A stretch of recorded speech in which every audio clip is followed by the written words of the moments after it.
laju deforestasi turun signifikan terendah dalam 20 tahun terakhir.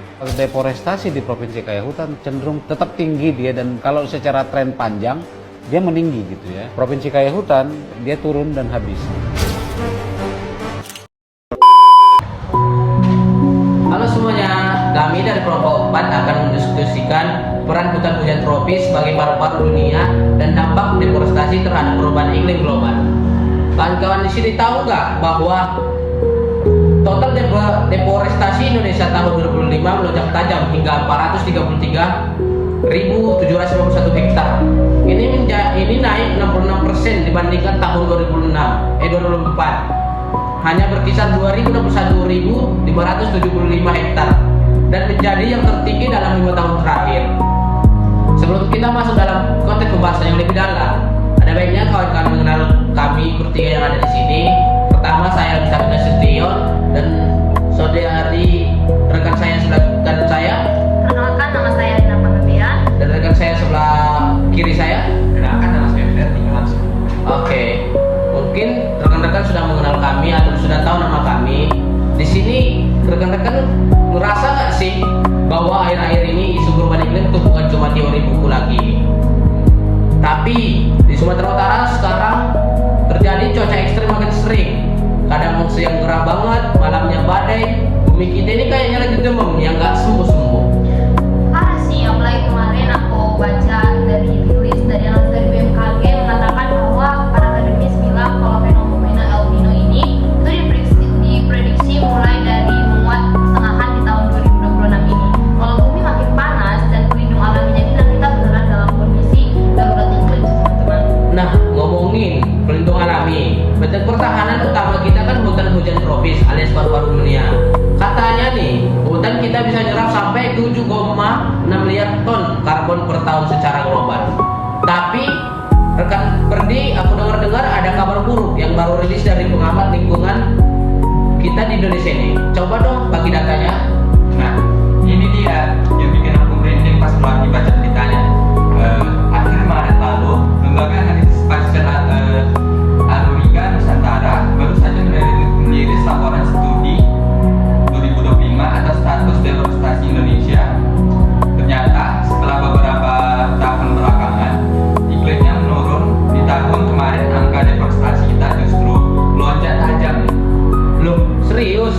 Bukannya kemarin sempat dibilang laju deforestasi kita membaik. Nah, kalau lonjakannya sampai berapa? Main-main, angkanya tembus 433.751 hektar dalam 1 tahun itu, artinya ada kenaikan sebesar 66% dibanding tahun sebelumnya. Bahkan para peneliti mencatat ini adalah angka kerusakan hutan tertinggi dalam 5 tahun terakhir di Indonesia. Kalau di rata-rata, negara kita kehilangan sekitar 36.000 hektar hutan setiap tahunnya loh.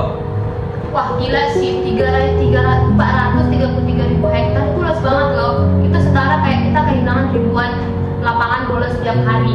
Yang bikin mirisnya lagi guys, 44% dari total deforestasi itu ternyata terjadi dalam wilayah konsesi yang punya izin resmi dari pemerintah, seperti area pertambangan dan juga perkebunan sawit skala besar.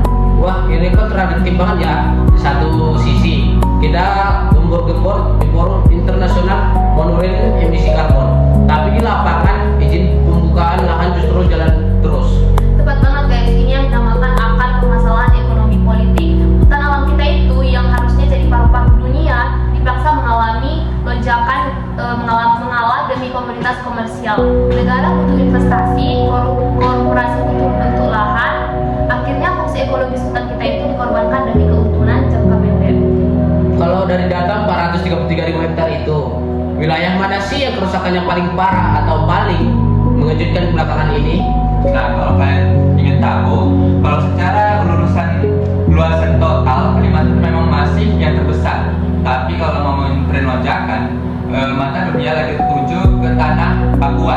Di Papua, angka deforestasi melonjak ekstrim sebesar 348%. Dari yang tadinya belasan ribu, langsung melesat jadi 777.678 hektar nih hutan yang hilang. Isu alih fungsi lahan sawit juga di Papua ini bahkan jadi topik lingkungan paling oleh publik di awal di tahun ini. Betul guys, dan gesernya deforestasi di wilayah Indonesia Timur itu mewajibkan banget loh guys. Hutan Papua itu salah satu benteng hutan primer terdalam yang tersisa di dunia. Kalau dibabat habis juga, sama sudahlah pertahanan iklim kita ini. Ngeri banget ya. Terus kalau di pulau kita sendiri gimana di Sumatera ini? Sedangkan kalau di pulau kita sendiri nih, situasinya nggak kalah darurat. Kemarin Guru Besar Fakultas Pertanian Universitas Andalas sampai angkat bicara di media. Beliau menyoroti 3 provinsi di Sumatera yang deforestasinya gila-gilaan. Aceh naik 426%, Sumatera Utara tempat kita tinggal naik 281%, dan yang paling parah Sumatera Barat melonjak hingga 1.034%. Astaga, 1000% lebih. Pantasan di akhir-akhir tahun ini kemarin sampai awal tahun ini kita dengar berita banjir bandang sama longsor di mana-mana di wilayah Sumatera. Nah, itu dia korelasinya. Para akademis sudah mengingatkan kalau perusakan hutan di hulu itu merusak daerah aliran sungai kita. Nah, efek dominonya itu bukan sekedar banjir aja, tapi juga krisis pangan nasional. Sumatera itu salah satu lumbung pangan kita.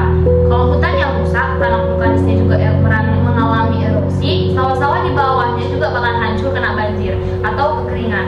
Jadi, isu deforestasi ini ujung-ujungnya bakal mengancam mengancam apa yang kita makan sehari-hari ini.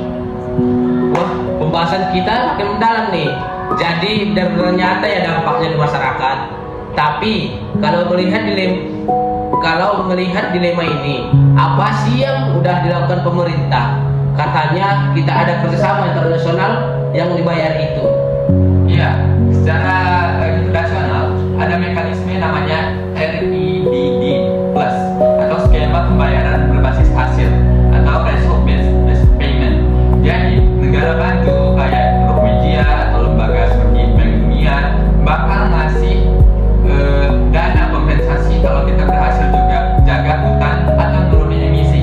Indonesia sebenarnya sudah dapat kucuran dana jutaan dolar dari program ini loh. Tapi opini aku ini ya, dana kompensasi di internasional itu nilainya tuh masih receh sih kalau dibilang. Kalau dibandingkan sama perputaran uang dari bisnis tambang nikel, kelapa sawit ataupun mega proyek food estate. Jadi secara ekonomi intensifnya itu buat menebang pohon itu masih lebih menggiurkan daripada intensif untuk menjaga hutan itu. Makanya hukum domestik itu kita harus diperketat sih guys. Gak bisa kita cuma ngandelin bantuan dari luar negeri, tapi kebijakan izin konsesi di daerah juga masih longgar. Benar banget. Ditambah lagi, kita sering dengar konflik lahan dengan masyarakat adat di Papua atau Maluku. Padahal secara data ilmiah, hutan yang dikelola sama masyarakat adat setempat justru jauh lebih lestari karena mereka punya hukum adat yang melarang menebang sembarangan pohon. Wah, gak terasa waktu kita sudah hampir habis nih. Kesimpulan dari diskusi berbasis data kita hari ini udah jelas banget ya. Hutan-hutan hujan tropis kita posisinya lagi kritis. Lonjakan 66% deforestasi di tahun lalu adalah alarm keras kalau bumi kita beneran lagi nggak baik-baik saja. Dan ingat guys, efeknya nggak jauh beda dari kita. Banjir, cuaca ekstrim, panas menyengat, sampai potensi krisis pangan di Sumatera itu adalah dampak nyata yang udah mulai kita rasain sekarang. Jagalah hutan itu bukan tugas aktivitas lingkungan doang, tetapi unsur nyawa kita semua. Betul banget. Nah, sebelum kita tutup, sebagai mahasiswa atau pendengar podcast ini yang mungkin ngerasa aku kan cuma orang biasa, kemana aku bisa untuk membantu ini? Apa sih aksi konkret yang bisa kami lakukan bareng-bareng itu? Nah, yang paling simpel itu adalah jadilah konsumen yang kritis. Mulai sekarang kalau beli produk kertas, tisu ataupun minyak goreng, itu cek apakah ada sertifikat ramah lingkungannya atau sustainable seperti logo FSC ataupun RSPO. Dengan begitu kita nggak ikut mendanai koperasi yang doyan babat hutan. Nah, kalian juga harus memanfaatkan gadget kalian. Suarakan data-data ini di media sosial, bikin konten, bagikan berita terbaru soal kondisi hutan, Papua atau Sumatera. Opini publik yang kuat bisa jadi tekanan bagi penegak hukum untuk lebih tegas dalam melindungi hutan alami yang tersisa. Luar biasa banget ya obrolan kita hari ini. Ingat ya teman-teman, nggak pernah pergi sendirian. Dia selalu membawa pergi perlindungan